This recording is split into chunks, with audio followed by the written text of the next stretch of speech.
Hello, traders. FX Pip Collector here. Today is Wednesday, April 16th, and this is my analysis for the US dollar yen.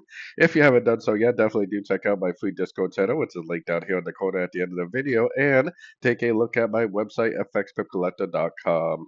So, anyways, the US dollar yen, instead of going up like I was talking about yesterday, it just kept on drifting down, which is not surprising at all, especially when your higher roadmap time frames are telling you to do nothing but look for shorts. I do nothing but follow along with the higher time frame. So if the higher time frame is down, I am only looking for shorts in a downtrend.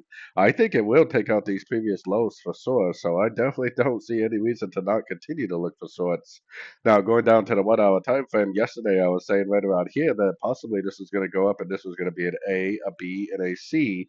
And if it did go up, I would not participate in the long, but instead I would be focused on trying to get short at the end of pullbacks for the continuation of the downtrend.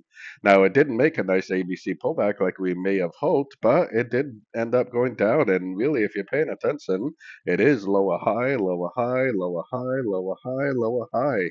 Even on the 1 hour time frame, there was no reason to go long. There was no break of structure to the upside on the 1 hour or anything whatsoever to tell you to go long. So what am I doing now? I am definitely looking for shorts. I am definitely not looking for longs. I'm definitely not going to go short here right at the bottom of a trend. I'm only going to go short if it makes another pullback.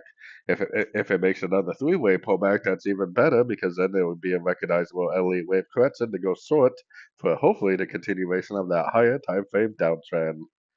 So anyways, don't forget to like and subscribe. And as always, thank you for watching and happy trading.